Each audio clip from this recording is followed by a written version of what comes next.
Saludos y bienvenidos a su programa Debate en Derecho, programa de análisis jurídico de la Facultad de Derecho de la Universidad Interamericana de Puerto Rico, hoy transmitiendo desde la cafetería Boca a Boca.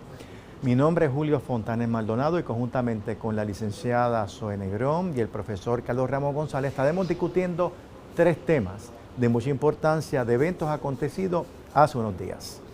El primero de ellos gira en torno a una vista que se está celebrando en el negociado de energía.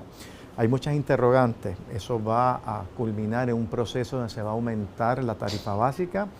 Vamos a seguir pagando aún más por el acceso a un servicio que no es satisfactorio. ¿Qué asuntos realmente se van a discutir y a ventilar en esa vista? Vamos a escuchar a la licenciada Negrón, a Zoe Negrón, hablar sobre esos temas de manera muy particularizada. También nos parece importante comentar la decisión del Tribunal Supremo de Estados Unidos de no expedir el certiorari y considerar un caso de Tennessee donde se pretendía revocar la decisión de Obergefell versus George, caso donde se validó la existencia y la validez de un matrimonio entre personas del mismo sexo. En ese caso se estableció que ningún estado puede prohibir bajo la Constitución Federal el que dos personas del mismo sexo quieran casarse. Se ha planteado que después del caso de Dobbs, donde se revocó el caso de Roe versus Wade, este era una oportunidad para entonces revocar la decisión tomada en el 2015 sobre el caso del matrimonio igualitario. Vamos a tratar de discutir qué implica el que no se expidió el certiorari. Eso implica que esto es un tema que ya es así para siempre, es decir, no va a haber ningún cuestionamiento ulterior y se va a invalidar la existencia de ese matrimonio igualitario o sencillamente es algo que fue totalmente accidental. Veremos qué podemos concluir e inferir sobre esa determinación. Finalmente vamos a concluir hablando de algo que aconteció en Puerto Rico hace unos días y aconteció en el llamado Lola Challenge, que son 3 carreras durante 3 días corridos, de medio maratón y unas carreras más cortas en 3 días corridos, donde una jovencita de 9 años compitió y pudo completar esas 3 carreras. Hay personas que plantean que eso no debe permitirse, hay un cuestionamiento a los organizadores, hay un cuestionamiento al Estado, hay un cuestionamiento a la madre o padre de la menor y vamos a discutir cuál es la normativa en otros países, en otros estados. También hay que preguntarnos, ¿es realmente o atenta contra la salud de una menor el que esté envuelta en este tipo de competición? Y si eso es así, ¿y por qué no se prohíben el fútbol infantil, el fútbol, ¿verdad? El soccer, como se conoce más en Puerto Rico, o el pee-wee, el fútbol donde jovencitos y niños de 9 años se impactan y se causan contusiones jugando el llamado fútbol americano? Así es que vamos a preguntarnos qué hay detrás de esto, cuáles son los intereses o las consideraciones que hay que tomar en mente cuando se discute este tema y tratar y sobre todo, no propiciar una reacción precipitada sin realmente poder cuestionar y analizar todos los intereses envueltos en esta controversia tan importante. Así es que en unos minutos comenzaremos con la discusión de estos 3 temas. Regresamos a Debate en Derecho, programa de análisis jurídico de la Facultad de Derecho de la Universidad Interamericana de Puerto Rico. Hoy desde la cafetería ubicada en la Facultad de Derecho, Boca en Boca. Hoy nos acompaña la profesora Zoe Negrón. Hola Zoe, ¿cómo estás? ¿Todo bien, estás? Y Carlos Ramos González, que se reintegra después de 2 programas que debidamente excusado, está con nosotros nuevamente. Hola Carlos. Claro que sí, siempre contento de estar aquí. Bueno, y este que les habla, Julio Fontanes Maldonado. Hoy vamos a discutir temas muy puntuales. Uno, que tiene que ver con algo que aconteció en el Tribunal Supremo de los Estados Unidos, y 2 asuntos muy particulares que acontecieron en Puerto Rico. Vamos a comenzar contigo, Zoe. Ha habido mucha discusión en estos días en Puerto Rico y muchas preocupaciones porque se está discutiendo en el negociado de energía varios temas. Pero lo que a la gente le preocupa es que lo que se discuta, no importa sus distintas vertientes, termine siendo un aumento en la tarifa básica de lo que se paga en Puerto Rico de energía eléctrica y que a su vez se va a reflejar en lo que pagamos todos mensualmente, que realmente es mucho dinero cuando lo comparamos con otros estados y otros países. Bueno, ¿qué es lo que está aconteciendo en el negociado de energía en estos días? Bueno, como dijiste que son temas puntuales, voy a hacer mi mejor esfuerzo, pero en general lo que estamos mirando es un proceso de revisión de la tarifa, ¿verdad? Y la tarifa, como estábamos discutiendo fuera del aire, no es lo mismo que la factura. Y eso a las personas a veces le confunden. La factura de energía eléctrica tiene lo que es la tarifa base, que es lo que se supone que nutra las operaciones de nuestro sistema eléctrico, y tiene también otros cargos, el cargo de combustible, el cargo de compra de energía, los subsidios, todas estas otras cosas que no caen dentro de las operaciones de la autoridad. Y ahora de Luma y de Genera. Así que la revisión que se está viendo en el negociado, y que de hecho es un proceso que está... Pero te interrumpo, ¿pero quién está pidiendo esa revisión? Es que no se solicita, Okay. es un proceso Muy que bien. se tiene que hacer, es una cuestión periódica, especialmente cuando, como ahora, el sistema eléctrico está en vamos a decir, una decadencia constante y consistente, que hace que se reevalúe si hay suficiente dinero para mantener el sistema eléctrico corriendo. Así que ante esas realidades, ahora mismo lo que está sucediendo es una serie de vistas sobre los distintos temas que están involucrados en la tarifa base, para ver cuánto es lo que se supone que se gaste en esas cosas: manejo de vegetación, cuáles son los cambios de los postes, todas estas cosas, cómo entonces vamos a sufragarlas y eventualmente llegar a entonces cómo vamos a pagarlas. Y ahí es donde entra la preocupación que tenemos todos. Porque eso suena una excusa para aumentar lo que vamos a pagar. Tengo un issue con llamarlo la excusa porque en efecto el sistema está cayéndose en canto.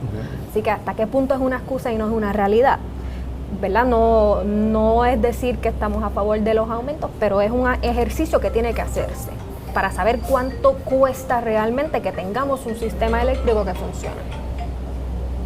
Carlos, ¿quieres añadir algo sobre eso? Sí, bueno, primero que parece ser que el negociado de energía es lo que se anticipa.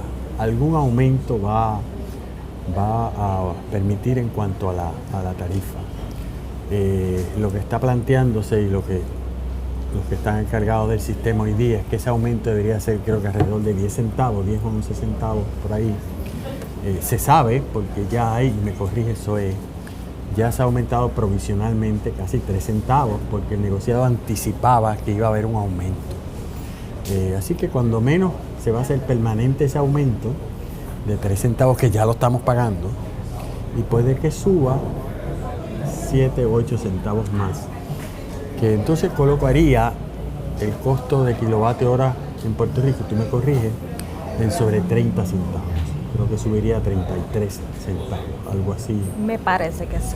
Bueno, entonces, y también está estipulado que en el caso de Puerto Rico, más de 30 centavos por hora es terrible para lo que las personas pueden pagar, y por supuesto también la industria. Pero yo creo que es importante, aunque sé que es complejo, diferenciar de qué es que estamos hablando desde el punto de vista de factura. Nosotros todos los meses recibimos, los que recibimos luz, ¿verdad?, una factura. Vamos a suponer, casi nadie lo paga, porque sí, $150, yo creo que todo el mundo paga más, pero $150 mensual. Si usted busca el desglose de esa factura, se va a fijar que hay unos elementos básicos. Uno corresponde a cuál es el costo de la tarifa básica, que es una tarifa que está estipulada. Es el cálculo que se ha hecho básico de lo que cuesta operar el sistema. Yo no sé si está, originalmente está por 20, no me acuerdo cuánto. Y eso todo el mundo paga lo mismo. Todo el mundo paga. Seas millonario, eso seas no importa. pobre, uses mucha energía, poca energía, pagas lo mismo. La tarifa base, sí. Okay. Porque eso es lo que supuestamente es el cálculo de lo que cuesta producir y distribuir esa energía en Puerto Rico.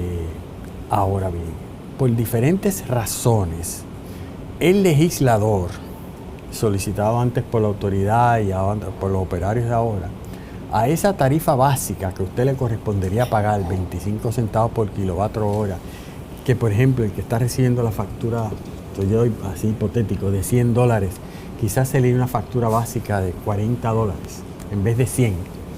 Si solamente se pagase lo que se llama la tarifa básica, lo que cuesta producir energía descontando los aumentos del petróleo del último mes, eso es lo que estaríamos pagando. Pero nosotros no pagamos eso, porque a eso el legislador ha añadido, y se ha reconocido, unos ajustes por el costo del petróleo, de lo que cuesta en verdad. Eso tú tienes que sumarle, que va más allá de lo que de ordinario debería usar los que lo y podría producen. restar cuando bajas. Y debería Claro, restar que no pasa cuando nunca. baja, que nunca baja, pero que rara. Bueno, ha habido ajustes, y la Es que negociado no lo se ha hecho. sienten. No es que no se sienten. Correcto, porque son de centavería. A eso se añade que el legislador nuestro ha decidido que algunos sectores de la población, algunos más vulnerables, pues el gobierno lo va a subsidiar y les va a pagar la energía. A eso se añade que se ha estipulado unos dineros, por ejemplo, para pagar el plan de pensiones de algunos empleados de la autoridad. Es decir, que cuando usted viene a ver sus 40 centavos por dólares, que es lo que usted pagaría de aumento, es $100. ¿Qué es lo que se está discutiendo ahora? Y lo ha explicado muy bien Zoe. Que esa tarifa básica, descontada, que la autoridad está haciendo lo que el libro dice que tiene que hacer para producir energía y los otros para distribuirlo, lo que hagan uno, lo que se genera, y la autoridad, lo que cada cual, como cada cual se distribuye, de acuerdo con la práctica que hay. Que ese cálculo hoy está mal hecho, porque hay que considerar que ha habido unos cambios fundamentales, que esa tarifa básica tenga que aumentar unos centavos. Entonces, uno puede decir lo siguiente, vamos a suponer que es verdad, que eso es lo que el negociado de energía está llamado a investigar y a analizar, que a propósito, que yo soy de los que siempre he defendido la existencia del negociado de energía, porque antes eso lo determinaba solamente la Autoridad de Energía Eléctrica y el gobierno. La autoridad, con todos esos problemas que ha habido de gerencia, sin ningún ente independiente que supervisara lo que hiciera. Y una de las cosas buenas, tiene otras malas, que tuvo esta reforma que hubo de las leyes pertinentes, fue que creó este negociado, que es el que de forma independiente, y yo creo que un gran por ciento de las decisiones que toma ha demostrado su independencia. Soy más conocedora que yo, podrá encontrar unos que no necesariamente es así, pero en su conjunto debe analizar esto con mente fría. Para eso está celebrando unas vistas públicas, a ver si es verdad que se justifica aumentar la tarifa básica, que ya dijimos que preliminarmente dijo que sí, por lo menos 3 centavos. Entonces tú dices que en vez de pagar yo lo básico, 22, ahora pagaría, qué sé yo, 27, 28, y ya me va a subir la básica de 40, que yo pago mensual de tarifa, a 50, pero a eso súmele los subsidios y las cosas, lo cual quiere decir que yo voy a empezar a pagar 120 en vez de 100. Alternativa que de las que se van a barajar. Asumiendo que efectivamente el negociado decide hay que subir la tarifa básica, nada impide al gobierno esos otros costos que le ha añadido el legislador, bajarlos o eliminarlos. Fácil decirlo, difícil hacerlo. Porque si tú esos otros costos los bajas, aunque te haya subido la tarifa, puede ser que tu factura mensual sea igual o menor. Las probabilidades de que el gobierno pueda manejar esos otros costos para abajo son muy pocas, por diferentes circunstancias políticas, económicas, acuerdos con la Junta, por lo que sea. Entonces, estamos dependiendo, y eso es lo que se está discutiendo, si se puede, y ellos están abiertos a vistas públicas, y hay muchos técnicos, y ellos tienen unos técnicos de lo que yo escucho de primer orden, que esa gente sabe lo que está haciendo, y muchos de los que van allí a testificar saben lo que están hablando. Especificar si es verdad que hace falta esa provisional que se ha hecho, y el negociado lo va a hacer muy duro, porque aunque el negociado no responde políticamente, es independiente, sabe los vientos que hay, sabe lo que quiere el partido en el poder, y sabe cuál es el issue número 1 en el país, que es precisamente ese. Así es que ese es el dilema. Pero bueno, Zoe, y obviamente es una pregunta quizás un poco injusta, pero ¿qué tú anticipas que va a ser la decisión? Es sumamente injusta esa pregunta. Pues es que para mí yo no lo puedo ver ni como una decisión. Lo que estamos viendo ahora mismo es cuánto. Es lo que yo veo. Cuando yo escucho el testimonio, porque he estado pendiente a las vistas, la pelea es en cuánto. Porque hay unas solicitudes de que sea una cantidad mayor, particularmente por parte de Luma, y hay unas trabas puestas, sea por el negociado mismo, por las partes que intervienen como la OIPC, y ahora los bonistas están ahí metidos también. Así que yo creo que el resultado final va a depender de, no va a ser una decisión de si sí o sí, no va a ser un cuánto. ¿Y anticipas que ese cuánto va a ser alto? ¿Va a ser nominal? Ahí de Porque verdad. un poco que Carlos estaba optimista de que no iba a ser muy alto. No, yo creo que, mira, vamos a poner de esta manera.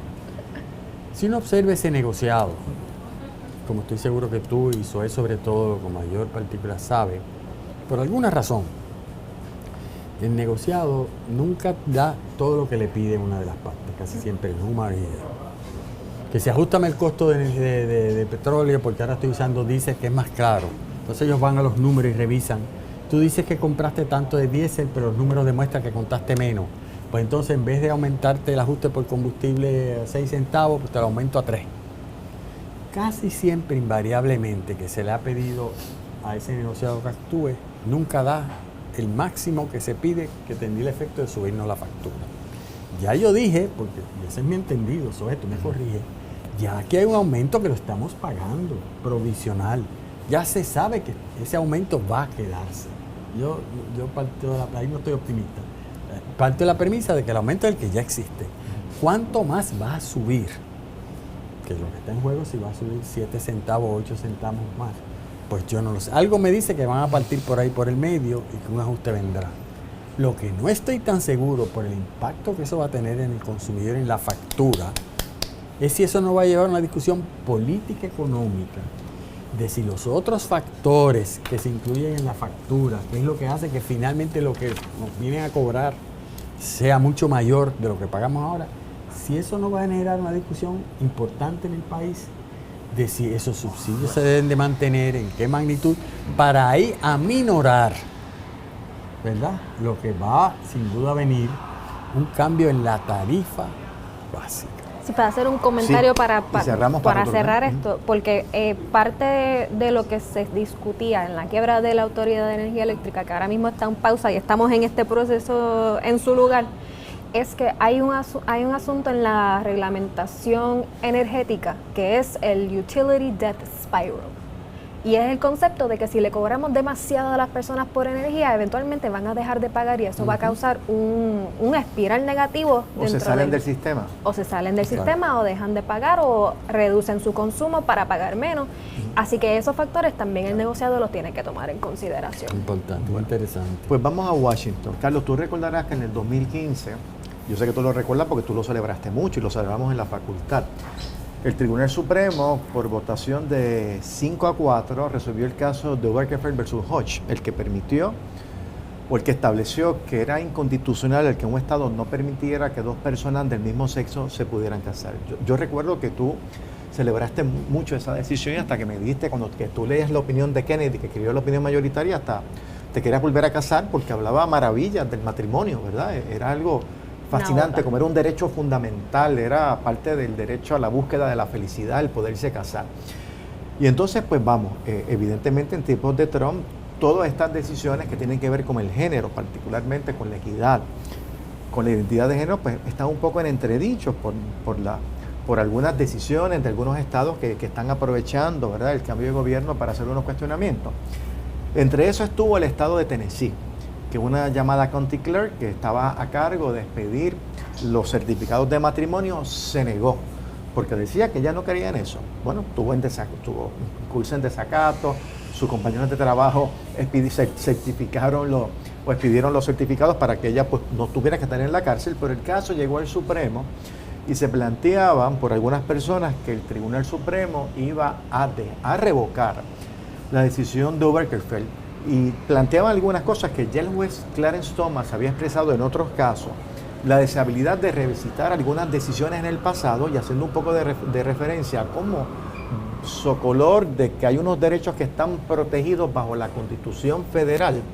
Se habían creado unos derechos como evidentemente la prohibición de los estados a prohibir ese tipo de matrimonio y que eso debería repercutir estrictamente a los estados, como fue cuando se revocó básicamente el caso de Roe versus Wade. Así es que en estos días el Tribunal Supremo tenía ante su consideración el certiorari, en el cual tendría la oportunidad de revocar. Hay que recordar, como dije al principio, esto fue una votación de 5-4 y que una de las jueces que votó, bueno, dos de los jueces que votaron a favor, que es el juez Kennedy y el juez Ginsburg, ya no son parte del Tribunal Supremo. Ha habido unos jueces nuevos nombrados por Biden y por Kavanaugh y por Trump, incluyendo Kavanaugh, Garfield, entre otros, ¿no? Entonces, Carlos, sabemos ya que no se expidió el certiorari, pero no se hizo comentario de clase lugar.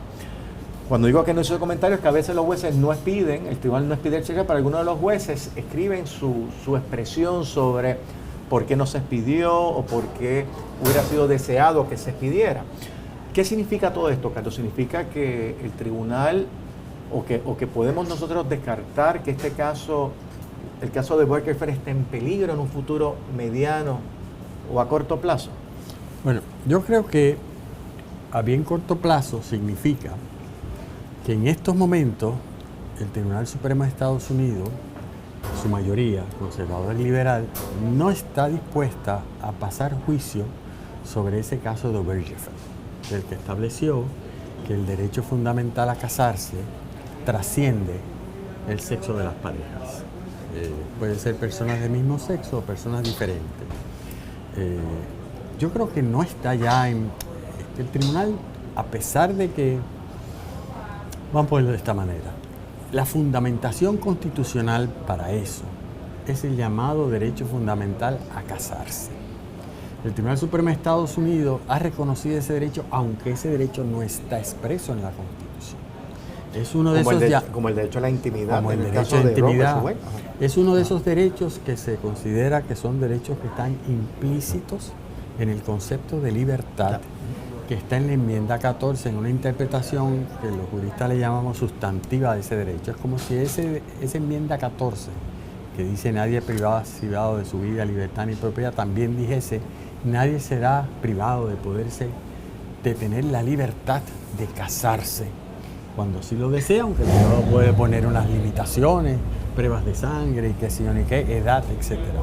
Lo que pasa es que en el caso de Dobbs, que es el del aborto, uno de los jueces, no así la opinión mayoritaria del juez Alito conservador, sino uno de los jueces, y así se habían quejado las liberales de que podía pasar, que es el juez Thomas, había dicho que él piensa que de esa enmienda 14 y del concepto de libertad no emana ningún derecho, porque de estos jueces muy rígidos y conservadores que no quieren que existan derechos si no están expresos en la Constitución. Pero eso significa, entre otras cosas, no solo terminar con el matrimonio igualitario, sino terminar con el derecho de intimidad, terminar con el derecho a casarse, con el derecho a criar hijos, todos esos derechos implícitos, no expresos, que el tribunal en el pasado ha reconocido que emanan de esa enmienda 14. Como Thomas dijo eso, se pensó, y fue una de las críticas de Dobbs, que ese tribunal algún día, si estuviese de acuerdo con ese juez y la opinión mayoritaria Alito, que es el otro juez más conservador, estaba un poco ambivalente en cuanto a ese tema, aunque daba a entender que eso no estaba en peligro. Hay un párrafo específico que dice esos otros derechos no están en peligro. Este sí estaba en peligro porque este no existe ni en la tradición, ni en la cultura, ni en la historia, y no lo quiso ver. El tribunal no descartó la teoría de derechos implícitos. Bueno, este caso le daba la oportunidad al tribunal, si lo hubiese visto relacionado con esta persona que rehúsa cumplir con su deber de certificar matrimonio de personas del mismo sexo, es como si fuese la encargada de registro demográfico, que a propósito tenemos una actividad importantísima esta semana sobre ese tema, que presumo que lo vas a anunciar. El 14 de noviembre. 14 de noviembre. De diciembre, no de noviembre, sí de noviembre. A las 3:30. De noviembre, a las 3:30. La posibilidad de que de ahí emanasen, le presentaba la oportunidad a esta señora que rehusaba obedecer a Obergefell y planteaba que era por razones religiosas, porque hay que entender que hay personas en Estados Unidos, incluso en Puerto Rico, que rehusan aceptar el matrimonio igualitario por razones que consideran religiosas. Y ese tema está ahí, eso nunca se va a ir, cada vez son menos. En Estados Unidos, por ejemplo, el matrimonio igualitario, y hoy día es respaldado porque 2/3 partes de cada 100 personas. O sea, lo que antes era poquito ya se ve como algo natural. Y que se han casado muchas personas. Muchas personas, incluyendo familiares de esos jueces. Yo lo celebré mucho la decisión. Yo tengo familia y amistades casadas con personas del mismo sexo. A mí nadie me puede decir que son infelices, al contrario, esos matrimonios son más felices que muchos de los que son de sexo distinto. Así que eso fue una conquista, yo creo que para la nación norteamericana, para los grupos que defienden el matrimonio igualitario, tanto en Estados Unidos como en el mundo entero. Se pensaba que a la primera oportunidad que tuviese el tribunal, quizás pasaría juicio, como estamos frente a un tribunal que al menos en las acciones de Trump, un sector está prácticamente entregando, desde mi punto de vista, su independencia judicial a las decisiones del Ejecutivo, desde mi perspectiva, que en este caso por ahí se iba a ir también. Bueno, pues la respuesta es que no. Esta persona que le habían impuesto pagar en daños por rehusarse a hacer lo que había dicho Obergefell, $100,000, aprovechó y le dice al tribunal, yo no tengo que pagar los $100,000 porque esa decisión que se tomó es equivocada. Sí, estoy seguro que en su petición de cerciorari diría por Dobbs, pero añadió otro más, que es en parte lo que está comenzando a hacer el sector que se opone y que se da cuenta que el tema religioso cada vez es más complicado. Es que dice que se opone a su libertad de expresión, porque lo pone a ella a proclamar un matrimonio en el que no cree. Esta estrategia de oponerse al matrimonio igualitario, no porque no se cree en el derecho a casarse, que es hoy día, como usted le va a decir a una persona, por ejemplo, cristiana, que se opone al derecho fundamental a casarse. Es que está la trampa para que en su día no puedan tocar esa enmienda 14, sino que se opone a otro derecho, al de la libertad de expresión, y lo planteó también. De ahí que vino la oposición fuerte para que se emitiese el cerciorari, porque se quiso contestar, o no porque se quiso contestar, el tribunal ordenó, eso lo repasé esta mañana, que se expresase los que se oponían, una parte, para entonces tomar su decisión. Y mire, estos han levantado el tema de la libertad de expresión tarde, eso no se planteó inicialmente, etcétera, etcétera. Así que el tribunal decidió que esto no lo va a ver. Significa eso para mí que esto no lo va a ver en estos momentos. Yo creo, para ir concreto en respuesta rápida a tu pregunta, que el matrimonio igualitario como tal, como el derecho a casarse, por ser una institución que brinda mucha felicidad, como dice el juez Kennedy, ese tribunal nunca lo va a echar hacia atrás, porque nunca va a echar para atrás la fundamentación de la enmienda 14 de que hay derechos implícitos, porque hay demasiado por el medio, incluyendo el derecho a casarse en ellos, y en ese sector conservador sí creen. Igual que creen el derecho a criar los hijos y que no quieren que el Estado se meta en los procesos de crianza, pues eso emana de esos derechos implícitos. Por ahí es que no va a venir. Yo pienso que se va a debilitar en su momento anteponiéndose otros derechos, que es lo que ya está empezando a pasar con las leyes de acomodo público, como es, por ejemplo, diciendo que eso viola la libertad de expresión, que constituye una especie de expresión compelida. Afecta la libertad religiosa. Pero esa de la libertad religiosa yo la veo cada vez con menos importancia. Además, pienso que en eso se va a quedar solito el juez. Pienso que en eso se va a quedar solito el juez Thomas, porque pienso que el matrimonio igualitario en Estados Unidos, estoy casi convencido de eso, llegó para quedarse. Eso no se va a dar. Lo van a debilitar y eso el tiempo nos dirá, porque el derecho no existe aislado de las circunstancias. Dependiendo, ¿verdad? Sue, ¿estás tan optimista como Carlos o piensas que sí podía estar sujeto a un cuestionamiento más a corto plazo? Yo estoy en un entremedio. No estoy ni optimista ni pesimista, pero me estaba poniendo a analizar hoy qué diferencias realmente hay entre Dobbs y Obergefell como para que haya este tipo de decisión tan distinta al nivel de ni siquiera vamos a tocar este caso. Y de las cosas que estaba pensando, primero, esto definitivamente no es un caso simpático, porque estamos hablando de una persona en contra de todos los matrimonios igualitarios que hay en Estados Unidos. Y como estábamos mencionando, estamos hablando de una decisión cuya consecuencia pudiera ser anular matrimonios que tiene efectos en propiedad, en herencias, en hijos, en un sinnúmero de facetas de la vida, porque anulas un matrimonio, anulas una vida prácticamente. Así que creo que el caso definitivamente no era el caso para el cual esto se hubiera prestado. En el otro lado estaba pensando en cuando tomé con el profesor aquí presente el curso de constitucional, que discutimos el caso de Obergefell, que definitivamente es una oda al matrimonio, y un tribunal conservador parándose a decir que el matrimonio no es fundamental, pues eso sería algo muy interesante para ver. Pero también recordaba que tuvimos una discusión, y él no se va a acordar, ¿verdad? Porque yo era la estudiante y el profesor, pero tuvimos una discusión de que yo decía, pero ¿por qué Kennedy no aplicó como que un estándar? ¿Por qué no hubo como que un escrutinio para yo aprenderme?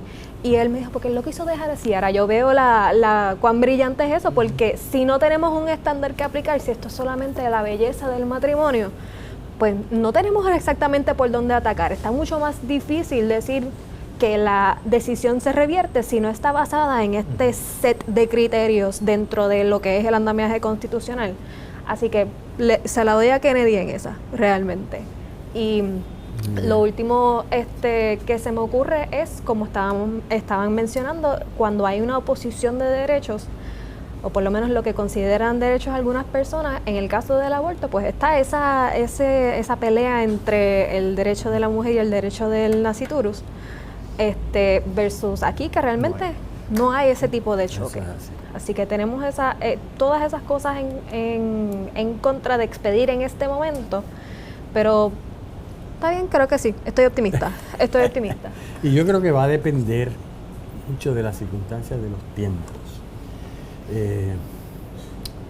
Qué sé yo, si nosotros teníamos un candidato, un miembro del Tesoro y todavía, un hombre casado, Buttigieg iba candidato presidencial, y por el hecho de ser un hombre casado con un otro hombre casado, tampoco le restaba tanto. Yo creo que no fue un hecho de campaña, yo creo, pero acuerdo que dijo Kamala Harris. Sí.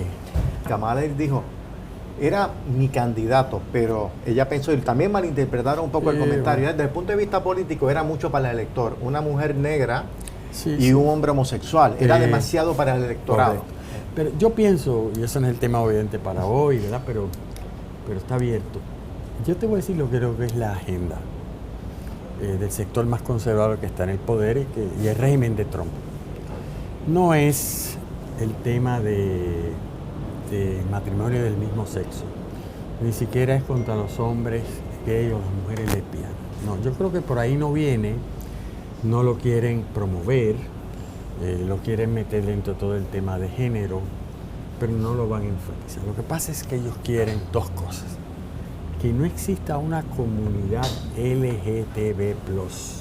Eso es muy largo y eso es mucha cosa. No creen en la diversidad sexual. No creen y quieren absolutamente invisibilizar a los trans. Olvídate tú de todo lo demás que viene al lado de eso. Quisieran limitar la comunidad para que deje de ser una comunidad o que se limite exclusivamente a la comunidad LG con su derecho a casarse e intentar invisibilizar todos los demás. Es como quien dice, tirar a pérdida esta agenda moralista y concentrarme en algo que yo creo que la sociedad norteamericana en general todavía no respalda, contrario a lo que sí ya respalda al matrimonio universal. Yo creo que por ahí es que viene la cosa. Y fíjate, eso va bien a la par con las críticas de la comunidad LGBTIQ y muchas otras siglas, que encajonar en el matrimonio los derechos de las personas homosexuales es una manera de, vamos a decir, domesticar esa criatura. Así que me parece muy acertado. Eso es. Bueno, vamos a regresar a Puerto Rico. Y estos días ha acontecido un evento muy interesante que ha provocado múltiples reacciones. Y es que hay una joven de 9 años de edad, una niña, que corrió en lo que se conoce como el Dollar Challenge, que son como unas carreras de 3 días, un medio maratón, algo más pequeño que un medio maratón y un 5K, que es una cosa bastante sencilla, pero se hace de manera corrida. Y la jovencita de 9 años realizó esa carrera, esos 3 días, a satisfacción, ¿no? Entonces eso ha provocado, por algún sector de la población, bueno, loas a esa joven por ese gran talento, pero por otro lado también ha provocado crítica hacia los organizadores por permitir que esa niña compita 3 días bajo el predicamento de que eso pueda afectar su salud. Ese discurso de que pueda afectar su salud también ha sido avalado por algunos profesionales de la salud, de que plantean que si la deshidratación, que si todavía está en desarrollo muscular, que es muy peligroso. Así que es un tema que ha provocado muchas reacciones, algunas prematuras a mi juicio, como los organizadores de Lola Challenge ya dijeron que van a subir o establecer una edad mínima para permitir que las niñas y los niños puedan competir. Una egresada nuestra me envió un documento muy interesante donde me plantea unas cosas históricas que quiero compartir con ustedes a ver su reacción. De que en el 2019 Aiden Jaques, de 11 años, completó su meta de correr un medio maratón en los 50 estados. Eso también fue por eso. Y ella, pues siguiendo el ejemplo de Serafina Mohamed, que tenía 12 años, ¿verdad? También cuando había hecho esa misma meta de correr medios maratones en los 50 estados. Menciona también que en el estado de Hawái se permite la participación de menores desde los 7 años de edad. Y no ha habido ningún tipo de controversia, cuestionamiento legal. Y hay algo muy interesante. Y yo recuerdo, Carlos, que en las elecciones en Los Ángeles, en las Olimpiadas de 1984, previo a eso, un grupo de mujeres cuestionó al Comité Olímpico de los Estados Unidos porque no habían contemplado la carrera de maratón, y recuerda que las Olimpiadas eran en Los Ángeles en 1984, y como eso pues violentaba, era discriminatorio contra la mujer, porque evidentemente se planteaba que una mujer no tenía la confección física ni la resistencia para correr 42 kilómetros o 20 o 21 millas de distancia. Y obviamente las mujeres prevalecieron, y ya es cotidiano que hayan eventos de esa naturaleza dentro de mujeres, inclusive ya hay boxeo profesional entre mujeres. Así es que es interesante analizar si realmente los organizadores de esa actividad deportiva han sobrereaccionado. Esto es un asunto que hay que estudiar con mayor presión. Este mencionado de Los Ángeles, no se me puede quedar que en el 1967, Catherine Switzer, ella corrió el maratón de Boston, pero tuvo que inscribirse como hombre, engañó a los organizadores para poder competir. Así que hay un problema también, de menores de edad, hay un problema de sexo también involucrado, hay un dilema en que el Estado debe intervenir, los organizadores son responsables, la responsabilidad de los papás o la autonomía de los padres para permitir que sus hijos se desarrollen todas sus facultades y potencial atlético. Carlos, ¿cómo ves esto? Porque es que es difícil, estamos analizando esto, pero hay muchos intereses encontrados. Yo no soy atleta y no tengo conocimiento sobre esa área. Primordialmente, yo pensando en una niña de 9 años en el Lola Challenge, mi primera preocupación es que alguien la vaya a atropellar. Y si eso no pasó, pues excelente. Pero también pienso que los menores de edad tienen usualmente una condición física mucho mejor que tenemos las personas adultas, especialmente las que yo he visto en los Lola Challenge. Así que no estoy segura si entiendo cuál es el asunto con que menores participen, ¿verdad? Y estoy abierta. Vinculado al tema de salud. Precisamente porque por su naturaleza, los niños corren horas, no se cansan, tienen una habilidad física que vamos perdiendo con la edad. Lo que sí me pregunto es si hubiera sido la misma reacción de haber sido un niño. Esa parte sí me interesaría saberla. Bueno, y te menciono más, en Estados Unidos se permite, en la liga está Pee Wee Reese, o Pee Wee Fútbol, debo decir, de que de los 9 años los niños están jugando fútbol, que es un deporte de contusión. Niños, no niñas, pero niños. Y no ha habido esa preocupación, a tono con la advertencia que tú señalas, Carlos. Fíjate, mientras hablaba, decidí repasar e investigar algo. Yo me he enterado esta mañana de esa controversia pública que hay en el país. Y trato de recordar si cuando Adriana Díaz tenía 7 años y compitió por Puerto Rico en ping-pong, que su padre la está adiestrando desde los 4 años, había habido una discusión de esta magnitud. Fíjate qué interesante. Y no me digas que un adiestramiento para ping-pong físicamente es menos fuerte, ¿ok?, que pisticampo o correr. Soccer. Yo me sospecho que es más fuerte que correr. ¿Qué quiere decir esto? Bueno, lo que dice Zoé y lo que tú dices es verdad. Uno, decisión de los padres. Hay interés en ese padre por explotar a esa menor, por sacar provecho de ella, en cuyo caso yo entendería que haya una intervención del Estado. ¿El Lola Challenge tiene algún premio? No, son unas No, medallas, ¿verdad? es una cosa Sí, lo que sin sea. fines de lucro. Entonces, solo curiosidad. Desde que estamos en escuela superior, en escuela intermediaria, que nos obligan a educación física, a participar de ejercicios desde kinder, primer grado, ha habido objeción. Estas son decisiones que, por supuesto, tiene que tomar cada familia, cada padre, recordando las experiencias que cada cual ha tenido con él y recordando lo saludable que es el deporte. Porque ¿qué es lo que queremos? Que un cuerpecito a los 7, 8 años compite, aprenda a desarrollarse en el deporte, o que está haciendo qué, metiendo en TikTok. No, yo creo que no conozco todas las circunstancias, vuelvo y te digo, pero que como planteamiento básico general, salvo que yo encuentre algún interés, que no lo veo aquí, genuino del Estado por intervenir en algo, eso es un asunto de cada familia, ¿no?, con relación a sus hijos y a sus hijas.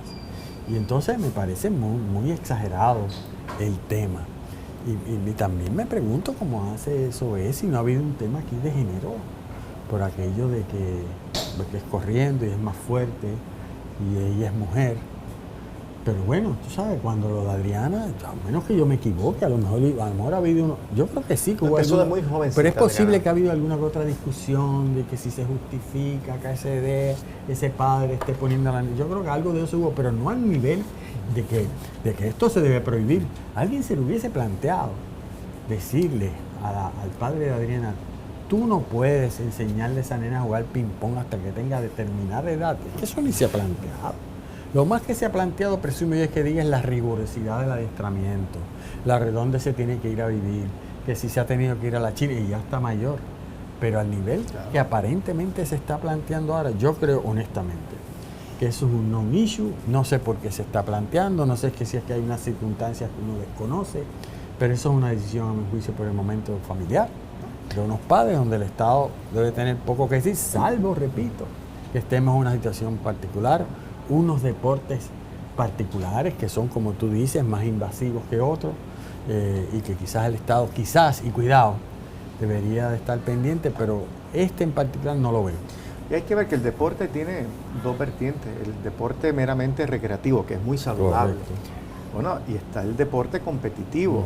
Y no es que tú a los 9 años seas competitivo, pero si tú miras las hermanas Williams, por ejemplo, o Mónica, nuestra Mónica, o todos los que han sido atletas de primer nivel, no comenzaron a practicar dicho deporte a los 15, a los 14 años. Así mismo Empezaron desde los 9, ¿verdad? Inclusive la gente que va a la universidad, becada, están jugando el deporte que sea de los 9, 8, 10 años, desarrollando unos niveles de competición mayor que el que meramente va por una cuestión recreativa o porque tiene otros intereses en su vida. Así que, de acuerdo con ustedes, que es un asunto complicado que tenemos que mirar, y sobre todo el problema, como siempre pasa, es la reacción esta prematura, sin realmente considerar todos los intereses que están envueltos, ¿verdad? Los papás, el desarrollo de los niños, la salud, obviamente, la responsabilidad de los organizadores y la responsabilidad del Estado. Yo creo que requiere realmente mucho análisis, estudio y ponderación. Pero bueno, el tiempo nos traiciona. Gracias, Zoé, gracias, Carlos, gracias a ustedes por vernos y escucharnos en Debate en Derecho, y como siempre, diciendo la verdad y hablando claro. Nos vemos la semana que viene. Hasta entonces.